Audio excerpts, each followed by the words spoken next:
Patrick Lyoya. Today, attorney Ben Crump, flanked by Lyoya's parents and a Congolese interpreter, called for accountability. As his mother and father said, they believe their son was executed. On Wednesday, police released several videos showing the entire confrontation. The officer first approaching the car. No. Stop. Put your hands right.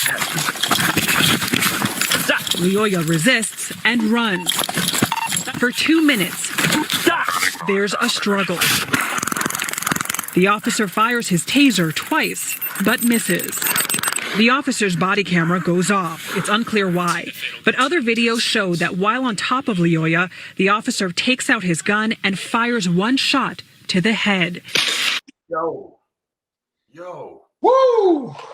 Welcome back, my PBM family. Welcome back. Another episode of Old School Cops. As you can see, my partner Shane, we're always a two-man unit. We just added an extra force. We got said, so that makes us a stack unit now. We got 3 or more in the car. We're the jump out squad. So you got over 50 years of police experience. So when y'all come in with the comments, y'all can bring it on. And another thing, appreciate y'all with the videos.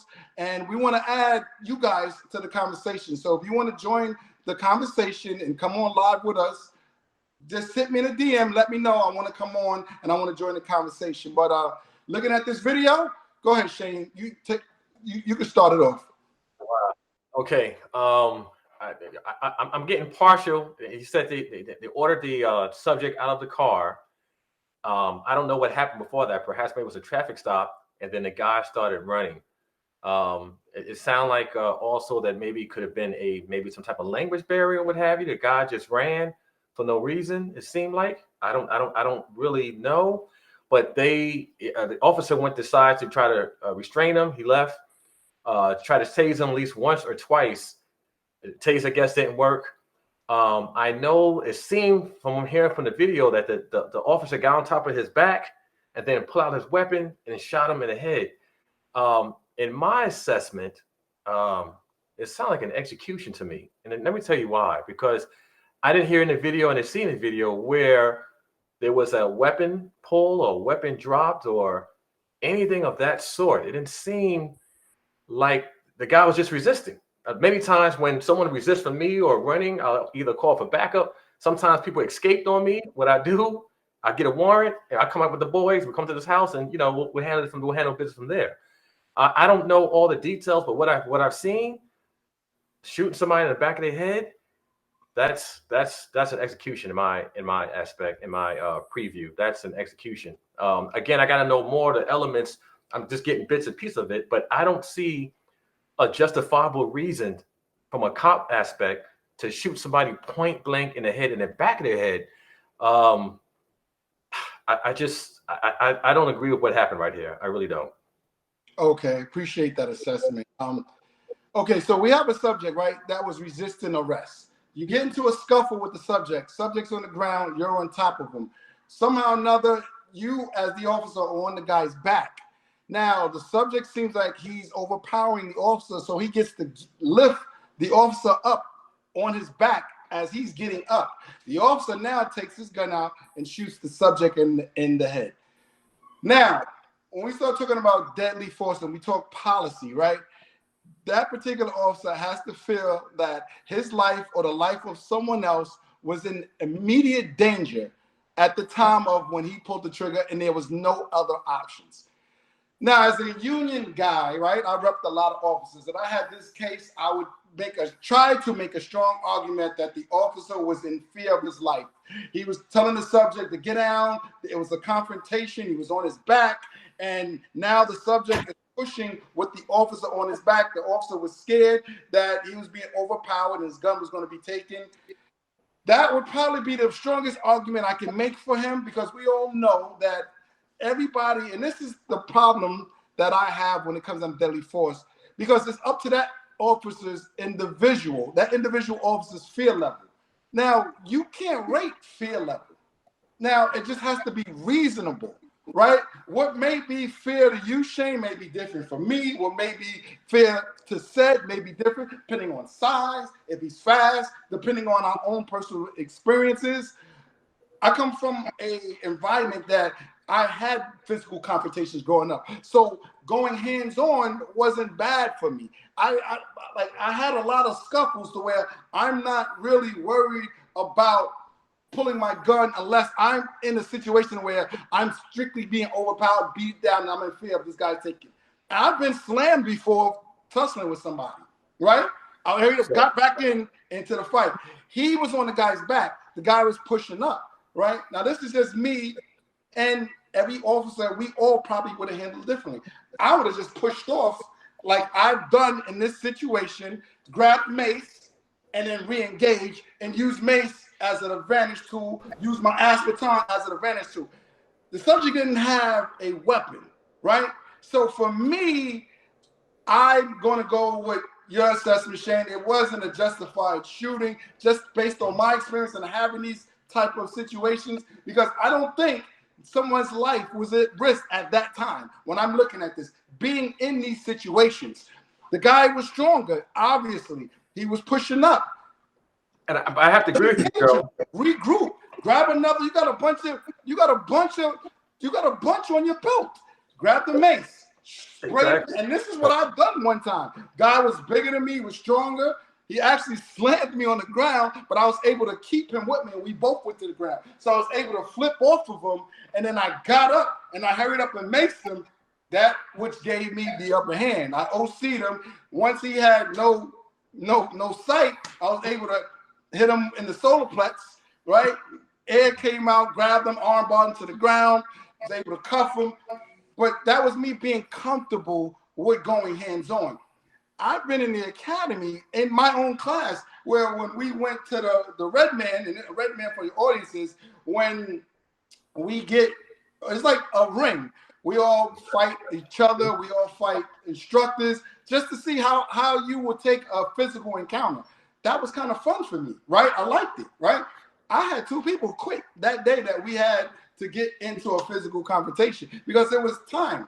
It was like, you got to get physical. Everybody had gloves, Red Man suit, and they was matching people, instructors with students against students. And you had some people, I've seen it with my own eyes. This dude got popped in the face. He said, man, I ain't never had a fight in my life. I ain't take the job to get hit. He quit right there. I couldn't believe it. I was like, dude, like as a cop, did you not think you might get in a situation where you have to go hands-on and get into a physical confrontation? I'm glad he took it upon himself to exclude himself from moving forward, because you don't want somebody like that on the street, because they'll quickly grab a gun and be like, I am in fear. What stops you, right, as that officer from using your gun when you actually are in fear of your life? That officer might have been in fear. He might have not had a lot of physical confrontations and thought, yo, I was going to get fucking killed. Is it unreasonable to think that if we pull his training, his experiences, that he can make the argument, I was in fear? All the officer got to do is have a strong argument that he was in fear of his life and it was reasonable. He within power. And I really have a problem with that, because I see situations like this where it shouldn't have led up to him using deadly force. He should have escalated his use of force continuum to something else, whether it was a taser, whether it was the ass baton, whether it was the OC. I love the OC because I don't care how big and strong you are. If you can't see, I'm going to win that encounter all day, every day. That's just my take on what you're saying. Go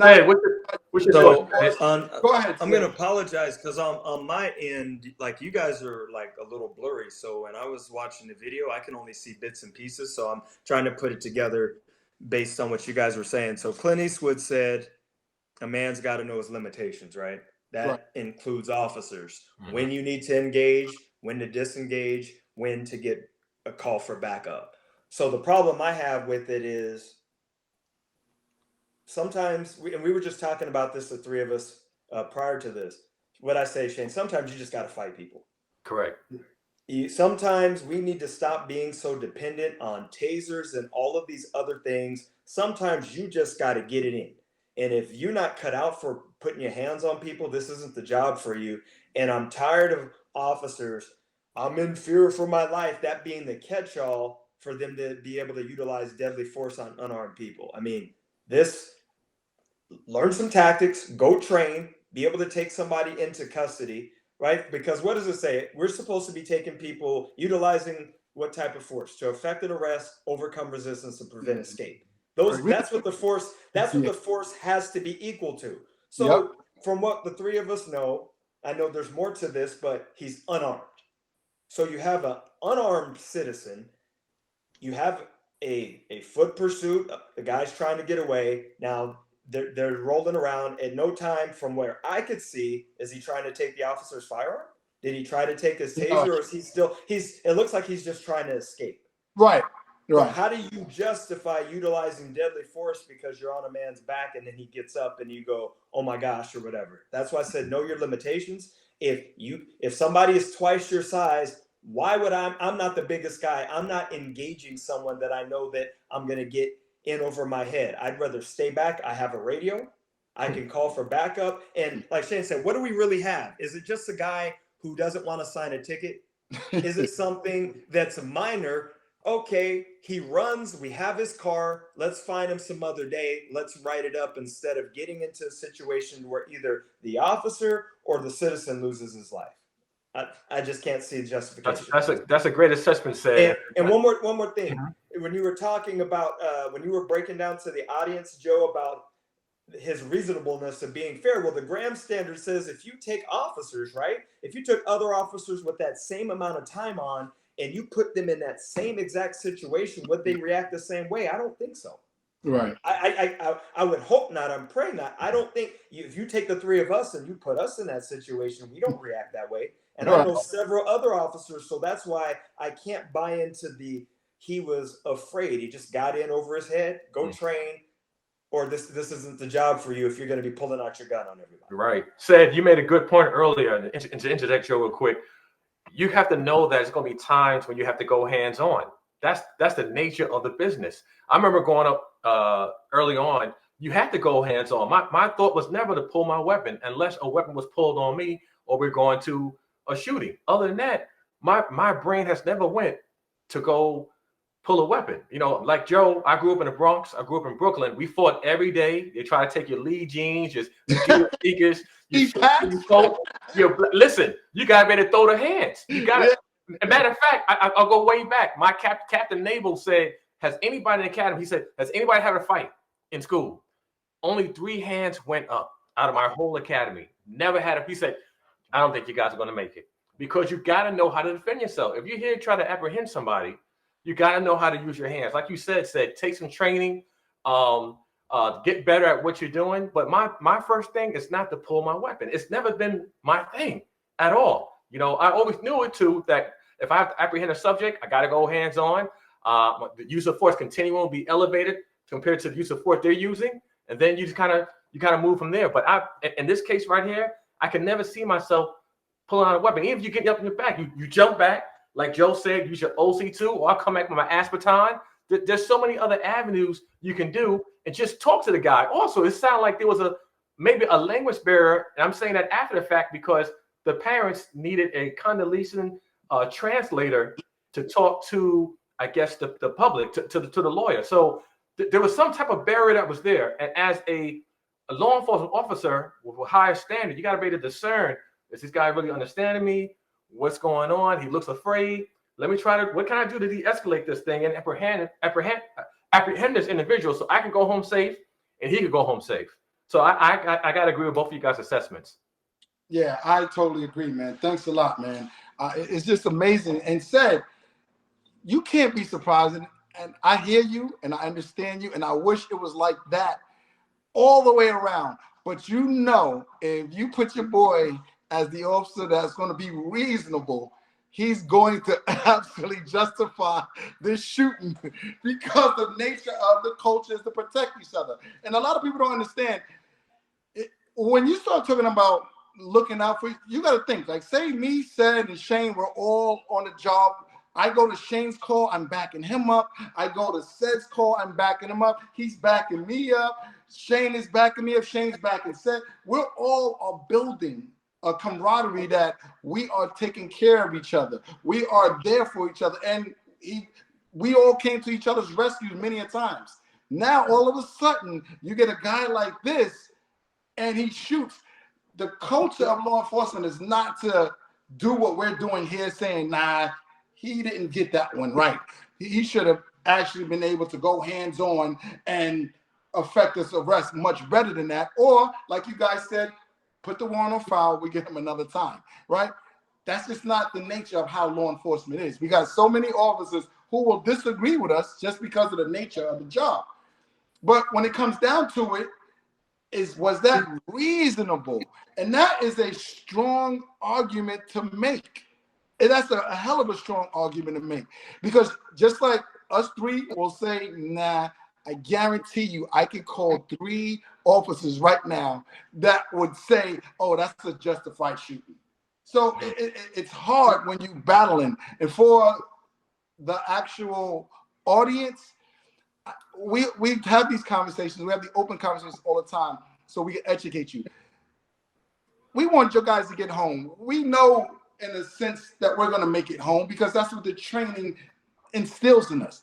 The training instills you guys going to make it home. You guys going to make it home. We want y'all to make it home as well. When it comes down to resisting, when it comes down to having a grievance of, no, I didn't do that.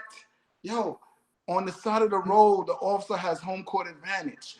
Your advantage comes in when you send him to the courtroom, and now you got an equal playing field. You got your attorney speaking on him, is challenging what the officer did. On that side of the road, you lose all day, every day. Take your grievance to the courtroom. You will make it home safe if you just take that grievance to the courtroom. Listen, I love that you guys are sending the videos. I love that you're commenting and sharing and subscribing. The numbers are starting to climb once again because I know I took a hiatus and started working for the network. So I appreciate you guys staying with me. Continue sending the videos. We'll continue giving the assessments. And let me know if you want to join the panel because we want your engagement. We want your input. We all are law enforcement here, right? It's a different mindset. It's a different culture. So we embrace the community. So we want you guys to come in and explain exactly what you think or what you think should have been done. Because a lot of times, my experience is when you guys have these certain assessments, because I've heard many times, why he didn't shoot the gun out of the hand. And then you get with us and you're like, that's almost impossible. That's the movies. You got the adrenaline high level, they got the shooting all over the place. Most officers don't even shoot that well at a target. Now you want them to shoot it out the hand. And then we explain to you about, do you know there's only very few points on the body that an officer can strike and your body completely get incapacitated? I've seen people get shot multiple times. Their adrenaline is still going. They're still moving. They still can hurt you. So this is a point to where we're trying to give you a clearer understanding about what goes on within policing so you're better prepared when you make contact. If you don't get anything else from these videos, get home safe. Take your fight to the courtroom, not on the side of the road. The officer wins. Your win is in that courtroom. You guys be safe, and I'll see you next time. Peace.